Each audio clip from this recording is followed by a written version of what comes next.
Hi, and welcome once again to our video series. I'm really glad that you have been joining us. Thank you. Today we're going to be talking about boundaries, so you don't want to miss this one. This is going to be good. And if you're ever in the area and you'd like to join our Sunday service, we meet at 10 o'clock at the Rubicon Theater in Ventura, Unity Church of Ventura, at 1006 East Main Street. And just know that we would love to have you. So thank you for joining us today. Not long ago, as I was cleaning things out, I came across some old goals and intentions, and I use a lot of affirmations in these goals and intentions. And one of the affirmations that I came across was, it just really spoke to me, and it still speaks to me to this day. And it says, I let my inner worth govern my decisions. I let my inner worth govern my decisions. Have you ever noticed that we can make decisions that are not for our highest good? That usually when we're not, it's usually when we're not in tune with our self-worth. We can make some pretty crappy decisions when we're not in tune with our self-worth. Have you ever noticed that? Maybe it's you choose to befriend someone who is always in some kind of misfortune and causes you a lot of distress. Or possibly you may have invested some money in a product or some stock or whatever, only to find out that it was a scam. You know, those crappy decisions. Have you ever had a crappy decision before? I think we all have. So I let my inner self-worth govern my decisions. Your inner self-worth always leads you to your highest good. Your inner self-worth listens to that inner divine guidance, and that inner divine guidance never leads you astray. It always leads you to something good, something fabulous for your life. In my 30s, when I was the minister at a former church, I wasn't really good at practicing boundaries, or let's just say I was in training to practice good boundaries. And so I wasn't really good at making good decisions. And on this one particular day, a new congregant came to me for counseling, and he said, you know, I teach classes on spiritual well-being, and I'm really good at what I do. You may want to have me teach some classes here at your church, and if you don't have me, then I'll just go to the Unity Church across town, and I'll teach my classes there. Now, everything inside of me was saying, no, don't do this, you're going to regret it. But as I said at the time, I didn't practice good boundaries. I didn't make good decisions. And I heard myself say, oh, well, okay, let's put you down on the calendar. Can we just take a moment to roll our eyes for a moment? I mean, really, what was I thinking? So he began to teach his classes, only to find out that he was hitting on and sexually harassing some of the women in the class. Even on Sunday mornings, he would be very inappropriate with some of the congregational members. So you don't think that I learned about boundaries at that time? I found myself in the crash course of boundaries. So I had to cancel the class, and I let him know that he was no longer welcome to come to the church. But he came the next Sunday, and again I said, you know what, you don't get to do that. And I also let him know that he was no longer welcome, that he was not going to be coming back to this church, and if he did, I would be calling the police. Well, the next Sunday, he did come back to church, and I did call the police, only to find out that he had a history of sexually abusing women. So, as I said, I was in a crash course for boundaries, and not only did I need to learn it, but also for the women in that congregation that he had upset.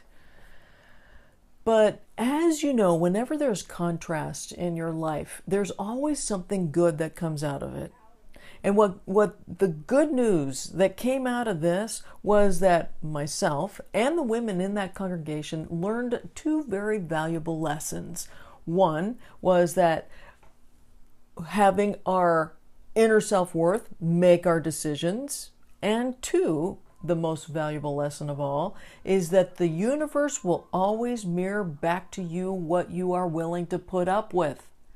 Get that? That's really important. The universe will always mirror back to you what you are willing to put up with. Have you ever noticed that? You will get more of whatever you are putting up with.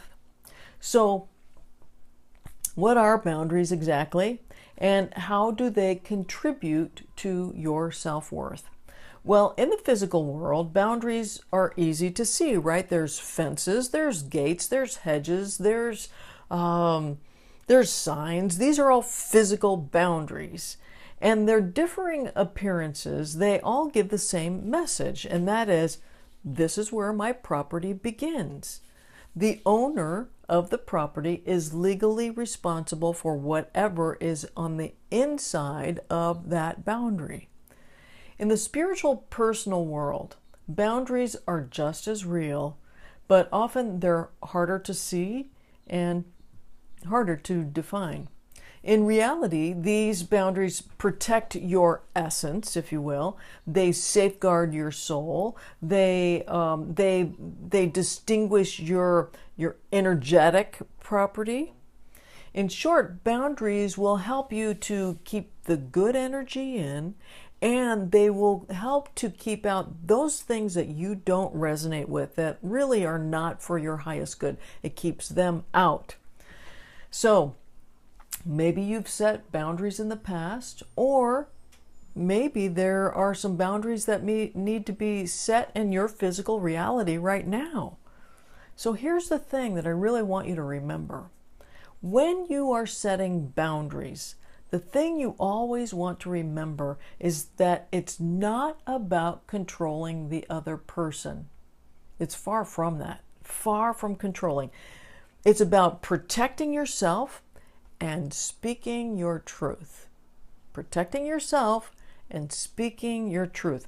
Those two things often get confused. So here's the difference, and this is very important. When I said to that man from my former church, you don't get to do that, that's trying to control the other person, because you can't tell them what to do. And they will test you if you try to control them, just as he did. He tested me. He came back the next Sunday. But if I had said, you don't get to do that to me or to the women in this congregation, that's a boundary. You don't get to talk to people like that is controlling. You don't get to talk to me like that. It's a boundary. You see the difference? One is a statement of control, and the other is setting a personal boundary by speaking your personal truth. You don't do this to me. And you don't have to be nasty or irritating about it. It's just a simple statement. One of the statements that I use on a frequent basis is, oh, you know what, that doesn't work for me right now. That will suffice. And keep in mind, a boundary is only a real boundary if you're willing to enforce it. You don't state a boundary and then not stick to it. If you don't stick to it, it's just a statement that can be dishonored over and over again. So you see, it's up to you. You hold the key to your own self-loving, and you hold the key to your own self-care. You hold the key to your self-worth by stating what works for you and what doesn't work for you. But no one can do that for you. One of Jesus's most quoted teachings is, love thy neighbor as thyself. And this is surely true. But perhaps there's another way that we can look at this great teaching. Perhaps we are reminded to extend the same kindness, the same generosity, the same compassion that we need to show ourselves, that we also show to our neighbors, right? Another way to look at this great teaching comes from Shakespeare, when he said, and this above all, to thine own self be true. I love that.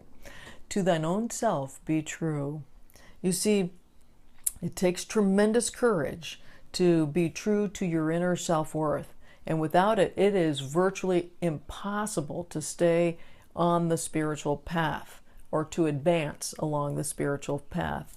Now, here is how wonderfully wired you are. I just love how wonderfully wired we are for success. You are wonderfully wired for success.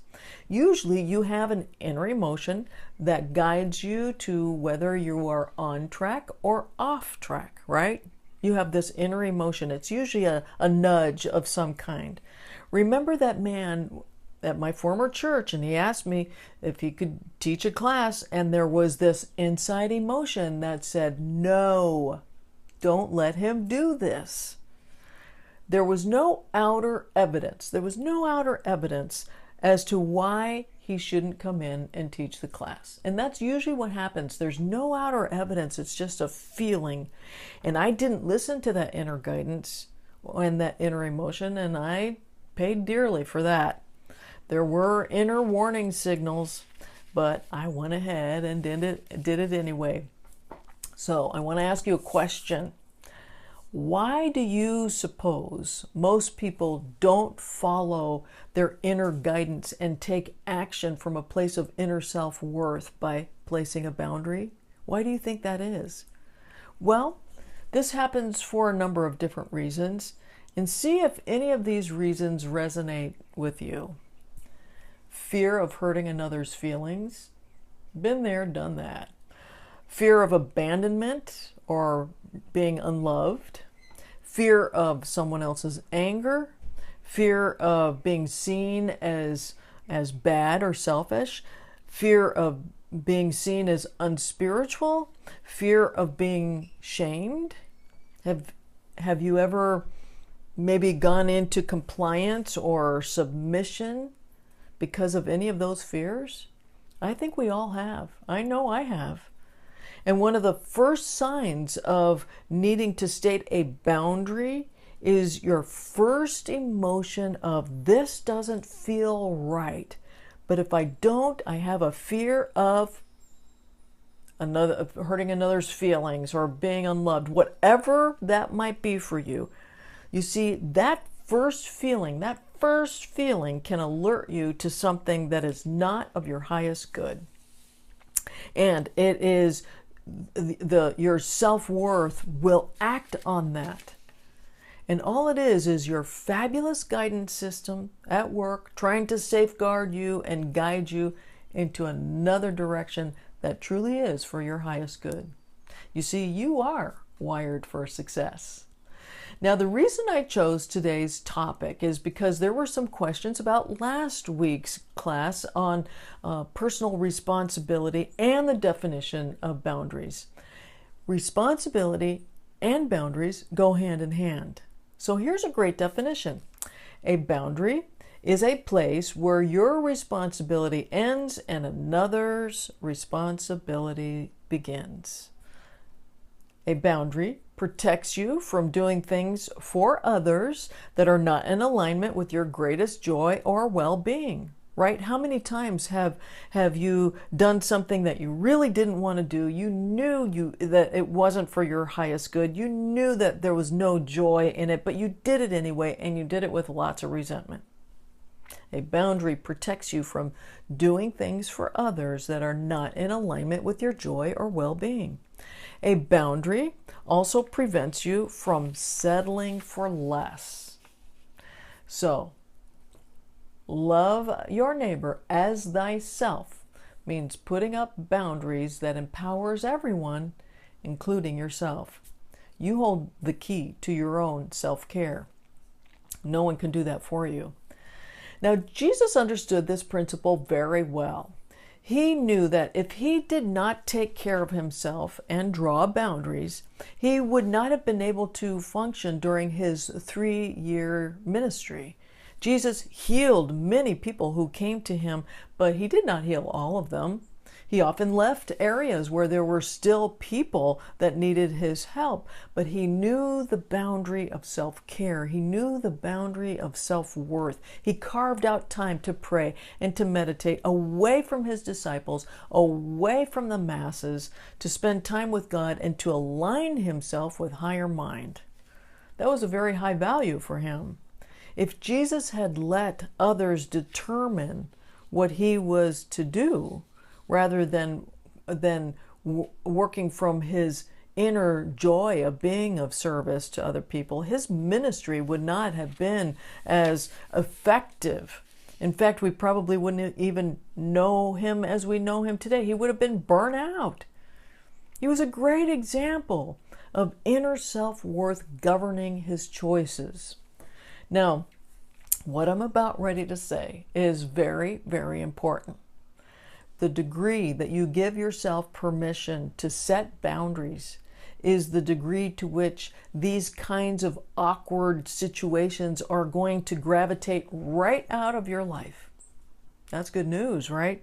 Meaning that if you are having a lot of experiences right now where people are annoying the crapola out of you, or they're just draining you, or you feel like they're just sucking the life out of you, it is only because you are very, very willing to prioritize how they feel, or out of some kind of obligation like, I love them, therefore I have to do this, above how you feel, above your own self-care, above your own self-love, above your own self-worth.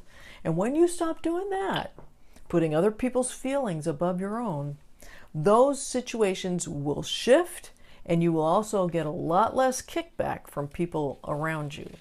It's true. I know this, and I guarantee this. People respect boundaries, and if they don't, well, then you've got some answers, right? Because the universe will always mirror back to you what you are willing to put up with. Remember that. Do you remember Jesus's parable on the Good Samaritan? In his parable, he talks about an unfortunate traveler who became the victim to roadway thieves and just left him beat up without any clothes, took all of his possessions and just left him at the ditch in the ditch on the side of the road. And a priest came by, saw his body, and assumed that he had been drinking, so he just passed on by. And then a Levite came by, and he had some assumptions about the man and just continued walking by. And then a non-religious person, but a very spiritual person, came along, a Samaritan, and he was on a business trip. And when he saw the man in trouble, he crossed the road to help. Very compassionately, he poured oil and wine on the wounds, bound the man up, and took him to the inn. And the Samaritan watched over the stranger all night long, and then in the morning he made a generous arrangement for extended care. And the Good Samaritan then was going to leave and continue on his business trip. Let's depart from this story for a moment, shall we? Suppose the injured man wakes up, and at this point in the story he says, "What? You're leaving me?" Yes, I am. I have a business plan. I have a business appointment with a certain man in Jericho, and I have to attend to that. The Samaritan says, "Well, don't you think you're being a little selfish? I need someone to talk to. I need someone to care for me. You're not even acting compassionate. You're just abandoning me?" And everything inside of the Samaritan says, "Now, be true to yourself." But he feared being shamed. He feared looking like he was unspiritual. And so he says, "Why, I guess you're right. That would be uncaring of me to leave you alone. I should do more. I'll postpone my business trip."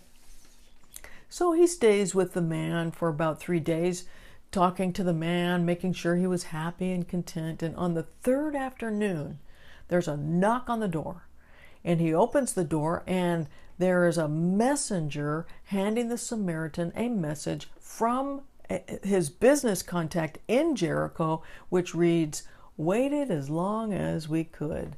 We decided to sell the camels to another party. Our next herd will be here in 6 months." Now, I want you to keep something in mind. The rescuer will always become the victim if you are not listening to your inner self-worth. Get that? The rescuer will always become the victim. That it's always the case. It always happens. Look back at your life at times that you've rescued people. Weren't you somewhere along the line the victim to that? So the Samaritan, he just goes crazy. "How could you do this to me?" Waving the message in the air. "Now look what you've done. You've caused me to lose my camels. I needed that for my business. This is going to really affect the income for my family. And possibly you're going to put me out of business. How could you do this to me?" And on some level, this story may be familiar to us all.